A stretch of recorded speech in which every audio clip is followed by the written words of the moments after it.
प्रिया शर्मा और आप देख रहे हैं वॉइस ऑफ हरियाणा। इस वक्त मैं बैठी हूँ जितेंद्र हुड्डा जी, यस, जो यहाँ के जो बड़ौदा हलका के जो पहले या यूँ कहें कि अभी आखिरी विधायक थे श्री कृष्ण हुड्डा, ये उनके पुत्र हैं।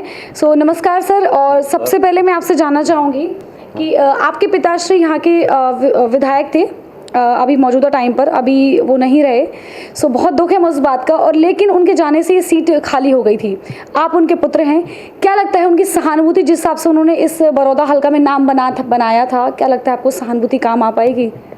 देखो ऐसा है, मेरे पिताजी 6 बार विधायक रहे और हमेशा उन्होंने किसान और मजदूर के लिए काम किया है, और मुझे पूरा विश्वास, यकीन और भरोसा है कि उनकी पूरी सहानुभूति हमारे साथ रहेगी और उनका आशीर्वाद भी हमारे पास साथ रहेगा। 6 बार विधायक बड़ौदा हलका से, ये अपने आप में एक बहुत बड़ी उपलब्धि है, 6 बार विधायक कंटिन्यू बनना। सर, बड़ौदा हलका में या हरियाणा में एक मुद्दा बड़ा उठता है किसानों का, तो जाहिर सी बात है किसानों का मुद्दा उठा होगा तभी कहीं ना कहीं विधायक की सीट हासिल होती है यहाँ पर। तो अभी पीपली में हाल ही में लाठीचार्ज हुआ किसानों पर, इस पर आपका क्या रुख है? देखो, पीपली में नहीं, किसान और मजदूर की जब भी नोटबंदी हुई, बैंक की लाइन में लगे, तब भी किसान और मजदूर की को लाठियाँ लगी थी। जब भी किसान और मजदूर डीजल का भाव बढ़ता है और उसकी डिमांड लेकर के जाता है, तो भी किसानों को लाठियाँ मारी जाती हैं। किसान अगर अपनी जिन्नस का भाव, उचित जिन्नस का भाव मांगता है, तो भी किसानों को ये सरकार लाठियाँ मारने का काम करती है। किसान जब यूरिया के लिए लाइन में लग करके यूरिया खरीदने जाता है, तो भी किसानों को लाठियाँ मारी जाती है। ये कोई नई बात नहीं है, ये किसान विरोधी सरकार है, और कितनी लाठियाँ मारें, ये किसान और मजदूर की लड़ाई है। इस लड़ाई में किसान की जीत होगी और हम किसान के साथ खड़े हैं।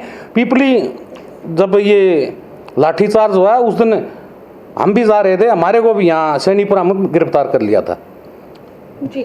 बड़ौदा हलका से आपने कहा आपके पिताश्री 6 बार विधायक रहे, मतलब 3 बार बड़ौदा हलका से विधायक रहे और 3 बार कलोई हलका से विधायक रहे जी। कुल मिलाकर के 6 बार हरियाणा सीट पर 6 बार कांग्रेस की एक सीट पक्की थी। वो सीट पक्की होने के बावजूद आपका अभी ये कहना है कि जो विपक्ष में जो पार्टी बैठी है उनका काम है डंडे बरसाना। इन पार्टी से जो प्रत्याशी अभी चुनाव में उतर रहे हैं, उनका ये भी कहना है कि कांग्रेस ने विकास नहीं किया। इसके बावजूद आप बता रहे हैं कि 6 बार विधायक रहे आपके पिताश्री, इस पर क्या कहना चाहेंगे आप? देखो, विकास की जो बात है, बड़ौदा हल्का में पहली बार विधायक श्री कृष्ण हुड्डा सन 2009 में बने, तो ये बहुत पिछड़ा हुआ हल्का था। यहाँ ना बिजली की सुविधा थी, ना पानी की सुविधा थी, ना कोई रोड था, बहुत बुरा हाल था।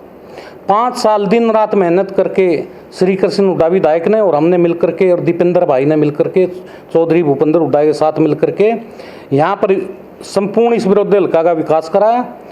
और विकास की जो बात है, आज ये गवर्नमेंट कहती है भाई हमारे पास श्री कृष्ण हुड्डा ने कभी कोई डिमांड नहीं रखी। मैं तो इस गवर्नमेंट से कहता हूँ, श्री कृष्ण हुड्डा और भूपेंद्र हुड्डा जो यहाँ विकास करा था, उस विकास पर अगर ये थेगड़ी लगाने का भी काम कर देते तो यहाँ कोई काम करने की जरूरत नहीं थी। इन्होंने पूरे 6 साल इनका राज हो लिया। पूरे 6 साल में पूरा बड़ौदा हल्का के अंदर कहीं एक स्कूल में ईंट भी रखी हो तो ये आकर के बताएं। और कहते हैं भाई श्री कृष्ण हुड्डा ने डिमांड नहीं रखी। श्री कृष्ण हुड्डा ने बीमार थे, बीमार होते हुए भी, ये आपको मैं दिखा रहा हूं, एग्रीकल्चर मिनिस्टर को, ये स्टेट को ये रखा है, ये डिमांड रख रखी है 6 तारीख 2 महीना 2020 को जी। तो ये झूठा प्रचार फैलाते हैं, झूठ बोलनी आती है इनको, झूठ के अलावा इनको कुछ आता ही नहीं। आपने कहा झूठ बोलना विपक्ष के लोगों का काम है। अब बात आती है सत्ता का, सत्ता वाले लोग झूठ बोलते हैं। जी, सत्ता का, हाँ, इस वक्त सत्ता में सरकार तो है। तो अगर आपको लगता है कि अगर आपको टिकट मिलता है और आप जीत दर्ज कराते हैं बड़ौदा हलका से, तो क्या प्रतिक्रिया रहेगी इस पे आपकी? इस पे प्रतिक्रिया ये रहेगी कि हम दिन रात यहाँ लोगों की पहले भी सेवा की है और आगे भी सेवा करेंगे। और सबसे पहला काम, यहाँ पे हमारी सरकार आई तो बुटाना संस्था है कि उस बुटाना संस्था में यूनिवर्सिटी बनवाने का काम करेंगे। जी। इस सवाल में दो चीज़ें खड़ी होती हैं। एक तो अगर आप जीत दर्ज करते हैं तो आसानी रहेगी इस हिसाब से कि आपके जो पिताश्री थे उनके यहाँ पे गढ़ मान सकते हैं। 3 बार यहाँ से विधायक रहे हैं, 3 बार दूसरी सीट से, 6 बार विधायक रहने के नाते आपका कहीं ना कहीं एक आसान तरीका हो जाता है ये सीट हासिल करने का।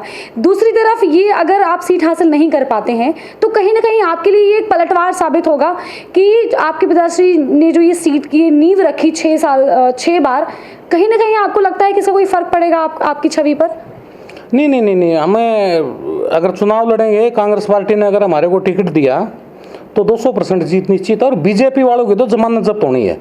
अच्छा, आपके अलावा कांग्रेस के दूसरे प्रत्याशी भी खड़े हैं। आपका तो कहीं ना कहीं एक पॉइंट है कि आपके पिताश्री रहे हैं, आपने कहीं ना कहीं आप चाहते हैं कि उनकी नींव को आगे बढ़ाया जाए, कंटिन्यू उन्हीं की छवि लेकर, अब आगे चुनाव में आपकी छवि लेकर। लेकिन जो दूसरे प्रत्याशी हैं जो डिमांड कर रहे हैं उन्हें भी कांग्रेस की टिकट चाहिए, उनसे आप खुद को अलग कैसे मानते हैं? देखो, मैं यहाँ पे काम किया है, दिन रात मेहनत की है। अगर यहाँ के किसान को रात को पानी नहीं मिल रहा टेल पे, तो रात के 12 बजे टेल के पानी पे भी रसभाई की टेल पे मैं खड़ा मिला हूँ इनको, और मेरा हक है, अधिकार है। 21 साल से मैंने कांग्रेस पार्टी को खून और पसीने से सींचा है। 21 साल से खून और पसीने से सींचा, मेरा हक है, अधिकार है। टिकट मांगना मेरा अधिकार है, हक है। हाँ भाई, किसी कारण कांग्रेस पार्टी चाहे भूपेंद्र हुड्डा, दीपेंद्र हुड्डा, जिसको भी टिकट देंगे हम उसके साथ हैं। टिकट मैं भी मांग रहा हूँ, टिकट और भी मांग रहे हैं। टिकट जिसको मिले उसका साथ देना चाहिए। आप किसके साथ हैं, पार्टी के साथ या अपने पिताश्री जो इस हल्के को खून पसीने से सींचा है इतने सालों से, आपकी छवि के साथ? मैं सबसे पहले तो भाई यहाँ के बड़ौदा हल्का की जनता के साथ हूँ, बड़ौदा हल्का की जनता के साथ हूँ और फिर पार्टी के साथ हूँ।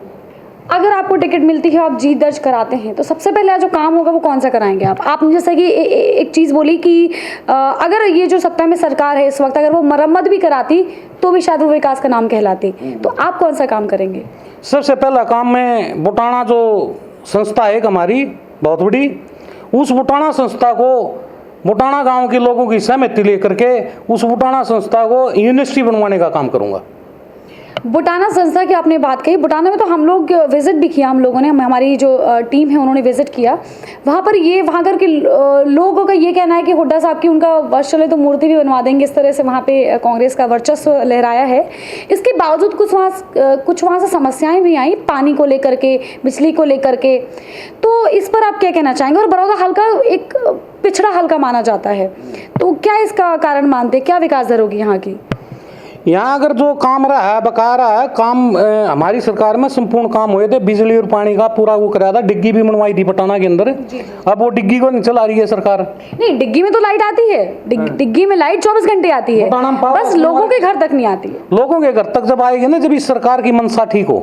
सरकार की मंशा ठीक नहीं है, सरकार की नीति में खोट है। अच्छा। सरकार की नीति में खोट इसलिए है क्योंकि यहाँ से हमेशा से कांग्रेस का विधायक बनता है और आगे भी कांग्रेस का विधायक बनेगा, तो ये सरकार बदले की भावना रख करके काम करती है।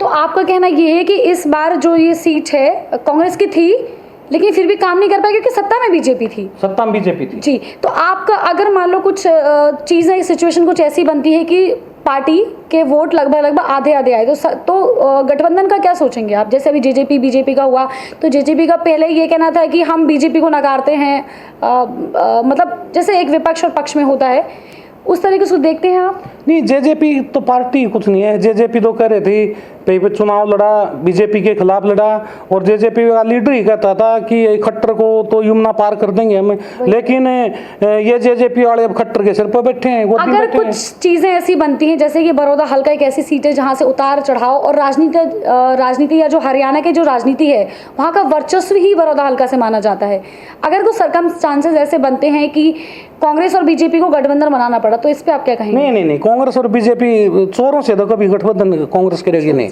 चोरों से कोई गठबंधन नहीं।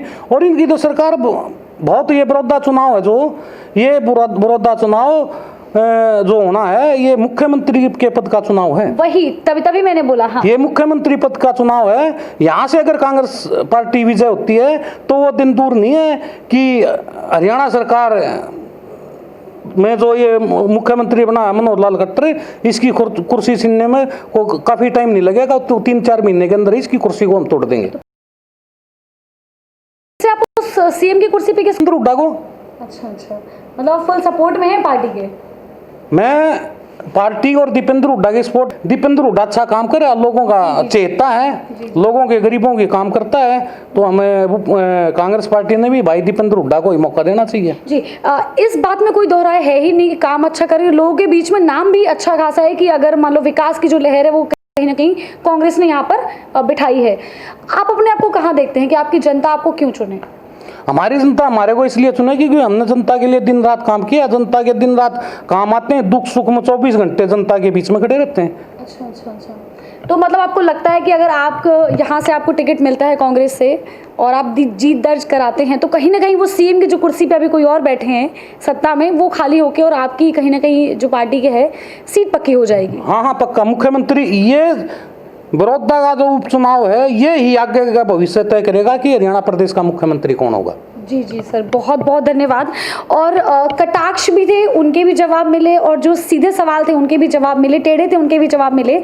तो कहीं ना कहीं राजनीति तो आप कर रहे हैं, इस पर कुछ कहना चाहेंगे आप? मैं राजनीति सामाजिक सेवा के लिए करता हूँ। जी जी, राजनीतिक पे और सामाजिक सेवा के लिए करता हूँ और 24 घंटे मैं सामाजिक सेवा में लगा रहता हूँ। ये हमारा लक्ष्य है, लोगों की सेवा करना। जी बहुत बहुत धन्यवाद। इस वक्त आप सुन रहे थे जितेंद्र हुड्डा को, जो हमारे जो माननीय विधायक जी थे उनके पुत्र हैं श्री कृष्ण हुड्डा जी के। तो हमने कटाक्ष भी किया और टेढ़े और सीधे सवाल भी किए जिनका हमें सबको जवाब मिला। और आप देखते रहिए वॉइस ऑफ हरियाणा। नमस्कार।